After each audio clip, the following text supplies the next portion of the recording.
ಇವರು ಯಾವುದೇ ಕಾರಣಕ್ಕೂ ಅಂಗಡಿಗಳಿಂದ ಯಾವುದೇ ತರಕಾರಿಗಳನ್ನ ತರ್ತಾ ಇಲ್ಲ ಕಳೆದ 8 ವರ್ಷಗಳಿಂದ. ಅದೊಂದು ಮತ್ತೆ ನಮ್ಗೆ ಆ ತರಕಾರಿ ತಿನ್ನುವಾಗ ಹೆದರಿಕೆನೇ ಇಲ್ಲ, ಡೈರೆಕ್ಟ್ ತಿನ್ಬೋದು. ಅಂದ್ರೆ ನಾವು ಮಾಡಿದ್ದು ಅದು ಯಾವ ತರ ಮಾಡಿದೆ ಅಂತ ನಮ್ಗೆ ಗೊತ್ತು. ಆಹಾರದ ಬಟ್ಟಲು ವಿಷಮುಕ್ತವಾಗಿ ಇರಬೇಕು ಅನ್ನುವಂಥ ದೃಷ್ಟಿಕೋನದಿಂದ ಈ ತಾರಸಿಯ ಮೇಲೆ ಬೆಳೆದು ಅಚ್ಚರಿ ಮೂಡಿಸುವಂತಹ ಒಂದು ಬೆಳೆಗಾರಿಕೆ.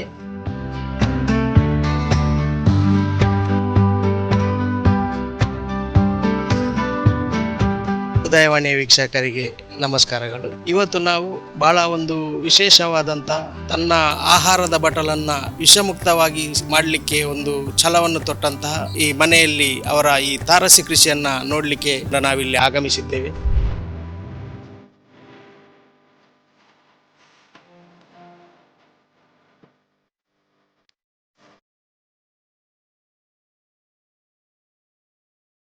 ಬಹಳ ಒಂದು ಅದ್ಭುತವಾಗಿ ಈ ಒಂದು ಆಹಾರದ ಬಟ್ಟಲು ವಿಷಮುಕ್ತವಾಗಿ ಇರಬೇಕು ಅನ್ನುವಂಥ ದೃಷ್ಟಿಕೋನದಿಂದ ತನ್ನ ಮನೆಗೆ ಬೇಕಾದಂತಹ, ತನ್ನ ಮನೆಯಲ್ಲಿ ಪದಾರ್ಥಕ್ಕೆ ಬೇಕಾದ, ಮನೆಗೆ ಬಳಕೆಗೆ ಬೇಕಾದ ಎಲ್ಲ ಥರದ ತರಕಾರಿಗಳನ್ನು ಈ ತಾರಸಿಯ ಮೇಲೆ ಬೆಳೆದು ಬಹಳಷ್ಟು ಒಂದು ಎಲ್ಲರನ್ನು ಅಚ್ಚರಿ ಮೂಡಿಸುವಂತಹ ಈ ಒಂದು ಬೆಳೆಗಾರಿಕೆಯ ಕಲೆಯನ್ನು ನಾವು ಮೆಚ್ಚುವಂಥದ್ದು.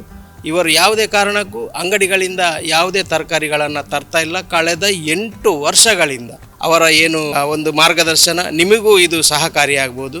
ನಾವು ಕೂಡ ಆಹಾರದಲ್ಲಿ ಸ್ವಾವಲಂಬಿಯಾಗುವಲ್ಲಿ ಇದನ್ನು ನಾವು ಅಳವಡಿಸಿಕೊಳ್ಳೋಣ. ಬನ್ನಿ ನಾವು ಇವರನ್ನು ಮಾತಾಡಿಸೋಣ. ಮೇಡಮ್ ನಮಸ್ತೆ. ನಮಸ್ತೆ. ತಮ್ಮ ಹೆಸರು? ನಂದು ಅನಿತಾ ಕರುಣಾಕರ್ ಕೋಟೆಯನ್. ನಮ್ಮದು ಕಡ್ಪಾಡಿ ಇದು ಪಡುವೇಣಗುಡ್ಡೆ ಗರಡಿ ರೋಡ್ ಅಂತ ಉಂಟು, ಸಾಯಿ ವೈಭವ ಅಲ್ಲಿ ಬರ್ತದೆ. ಅಂಗಡಿಯಿಂದ ತಂದು ತಿನ್ನೋಕ್ಕಿಂತ ಮನೆಯಲ್ಲೇ ಮಾಡಿ ತಿನ್ನೋದ್ರಿಂದ ನಮ್ಮದು ವಿಷಮುಕ್ತ ಆಹಾರದ ಸಿಗುತ್ತೆ ಅಲ್ಲ. ನಾವು ಮನೆಯಲ್ಲಿ ಮಾಡಿದ್ರಿಂದ ನಮಗೆ ನಾವು ಏನೇನು ಅದಕ್ಕೆ ಹಾಕ್ತೇವೆ ನಮಗೆ ಗೊತ್ತುಂಟು. ಅಂಗಡಿಯಿಂದ ತರೋದಾದರೆ ಅದಕ್ಕೆ ಎಂಥ ಕೆಮಿಕಲ್ ಹಾಕ್ತಾರೆ ಎಂತ ಅದೊಂದು ಯೋಚನೆ ಇರುತ್ತೆ ತಿನ್ನುವಾಗ. ಮತ್ತು ಮನೆಯಲ್ಲಿ ಮಾಡಿ ತಿನ್ನೋದು ತುಂಬ ರುಚಿ ಇರುತ್ತೆ. ಒಂದೇನು ನನಗೆ ಅದು 8 ವರ್ಷದಿಂದ ಮಾಡ್ತಾ ಇದ್ದೇನೆ. ಅದರಲ್ಲಿ ಒಂದು ಖುಷಿನುಂಟು. ಆಹಾರದ ಬಗ್ಗೆ ಸ್ವಲ್ಪ ಕಾಳಜಿ ವಹಿಸ್ಬೇಕಲ್ಲ. 1500 ಸ್ಕ್ವೇರ್ ಫೀಟ್ ಉಂಟು. ಎಲ್ಲ ತರಕಾರಿ ನನಗೆ ಮನೆಗೆ ಏನು ಖರ್ಚಿಗೆ ಬೇಕು ಎಲ್ಲ ತರಕಾರಿ ನಾನು ಬೆಳೆಸ್ತೇನೆ. ಮೆಂತ್ಯ ಸೊಪ್ಪು, ಪುದೀನ, ಕೊತ್ತಂಬರಿ, ಹರಿವೆ ಸೊಪ್ಪು, ಸೋರೆಕಾಯಿ, ಹೀರೆಕಾಯಿ, ಬೆಂಡೆಕಾಯಿ, ಪುದೀನ, ಪಾಲಕ್, ತೊಂಡೆಕಾಯಿ, ಟೊಮೆಟೊ, ಅರಿಶಿನ ಮಾಡ್ತೀನಿ.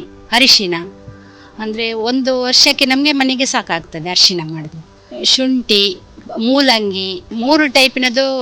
ಇದು ಒಂದು ಮಟ್ಟಗುಳ್ಳ ಉಂಟು, ಮತ್ತು ಬಿಳಿಗುಳ್ಳ, ಮತ್ತು ಬದನೆ ಅಂತ ಎಷ್ಟು ಬೀನ್ಸ್, ಮತ್ತು ಅದು ಚೌಳಿಕೋಡು, ಅಲಸಂಡೆ, 2 ಬಗೆಯದ ಅಲಸಂಡೆ ಉಂಟು, ಅದು ಮಾಡ್ತೇನೆ.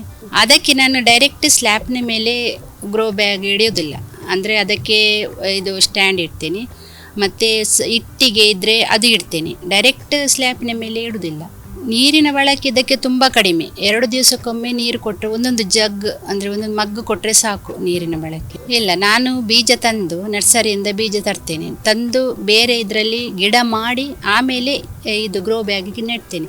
ಡೈರೆಕ್ಟ್ ಗ್ರೋ ಬ್ಯಾಗಲ್ಲಿ ಇಟ್ಟರೆ ಕೆಲವು ಇದು ಮೊಳಕೆ ಬರೋದಿಲ್ಲ, ಕೆಲವು ಸರಿ ಬರೋದಿಲ್ಲ. ಇದಾದರೆ ಹೆಲ್ದಿ ಆದದ್ದು ನಾವು ಇಟ್ಟು ನೆಟ್ಟರೆ ಒಳ್ಳೆಯದು ಬರುತ್ತೆ. ಮೊದಲಿಗೆ ಹೊಯ್ಗೆ ಸ್ವಲ್ಪ ಅದರ ಪ್ರಮಾಣ ಉಂಟು ಇಷ್ಟಂತ ಹೊಯ್ಗೆ, ಆಮೇಲೆ ಸುಡುಮಣ್ಣು, ಸ್ವಲ್ಪ ಮಣ್ಣು, ಮತ್ತು ವರ್ಮಿ ಕಾಂಪೋಸ್ಟ್ ಗೊಬ್ಬರ, ಮತ್ತು ಇದು ಹಟ್ಟಿ ಗೊಬ್ಬರ, ಕೋಳಿ ಗೊಬ್ಬರ, ಇದೆಲ್ಲ ಮಿಕ್ಸ್ ಮಾಡ್ತೀನಿ. ಎಲ್ಲ ಸುರುವಿಗೆಲ್ಲ ಮೈದ್ ಬಗೆ ಮತ್ತು ಕೋಕೋಪೀಟ್. ನಾನು ಮೊದಲು ಇದೆಲ್ಲ ಮಿಕ್ಸ್ ಮಾಡಿ ಖಾಲಿ ಗ್ರೋ ಬ್ಯಾಗಿಗೆ ಅರ್ಧ ತುಂಬಿಸ್ತೇನೆ. ಆಮೇಲೆ ಗಿಡ ನೆಟ್ಟು 1 ವಾರದ ಮೇಲೆ ಸ್ವಲ್ಪ ಅದಕ್ಕೆ ಇದು ವರ್ಮಿ ಕಾಂಪೋಸ್ಟ್ ಹಾಕ್ತೀನಿ. ಅದು ಸ್ವಲ್ಪ ಮತ್ತೆ 15 ದಿವಸ ಬಿಟ್ಟು, ಸ್ವಲ್ಪ ಹುಳ ಇದ್ದರೆ ಬೂದಿ ಎಲ್ಲ ಹಾಕ್ತೇನೆ. ಸ್ವಲ್ಪ 15 ದಿವಸ ಬಿಟ್ಟು ಮತ್ತೆ ಈ ಸೆಗಣಿ ಇದು ಸೆಗಣಿಯನ್ನು ನೀರು ಮಾಡಿ ಅದಕ್ಕೆ ಸ್ವಲ್ಪ ನೆಲಕ್ಕಡಲೆ ಹಿಂಡಿ ಮತ್ತು ಗೋಮೂತ್ರ ಇದೆಲ್ಲ ಮಿಕ್ಸ್ ಮಾಡಿ ಡ್ರಮ್ಮಲ್ಲಿ ಹಾಕಿಡ್ತೀನಿ. ಅದು ಹಾಕ್ತೀನಿ 15 ದಿವಸಕ್ಕೊಮ್ಮೆ, ಅದನ್ನು ಹಾಕ್ತೀನಿ. ಆಮೇಲೆ ಒಳ್ಳೆ ಬರುತ್ತೆ. ಮತ್ತು ಮಾರಾಟ ಇಷ್ಟರ ತನಕ ಮಾಡಲಿಲ್ಲ, ಮಾರಾಟದ ಉದ್ದೇಶ ಇಲ್ಲ. ನನ್ನ ಮನೆಗೋಸ್ಕರ, ನಮ್ಮ ಮನೆಗೆ, ನಮ್ಮ ಮನೆ ಖರ್ಚಿಗೆ ನಾವು ಹೋಗಿ ಅಂಗಡಿಯಿಂದ ತರೋದು. ನನಗೆ ವಾರಕ್ಕೆ 500 ರೂಪಾಯಿ ಬೇಕಾಗುತ್ತೆ ಒಂದು ತರಕಾರಿ ಅದು ತರಲಿಕ್ಕೆ.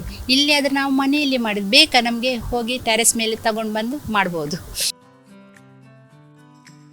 ಇದರಲ್ಲಿ ಟೇಸ್ಟ್ ಇರುತ್ತೆ, ತುಂಬ ಟೇಸ್ಟ್ ಇರುತ್ತೆ.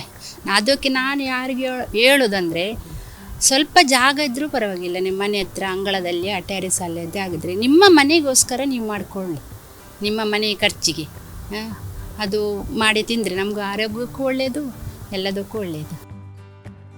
ಜಾಗ ಇದ್ದವರು ಸುಮ್ಮನೆ ಮನೆಯಲ್ಲಿ ಟೈಮ್ ಇದ್ದವರು ಈಗ ಹೆಚ್ಚಿನಾಗಿ ಕೆಲಸಕ್ಕೆ ಹೋಗ್ತಾರೆ.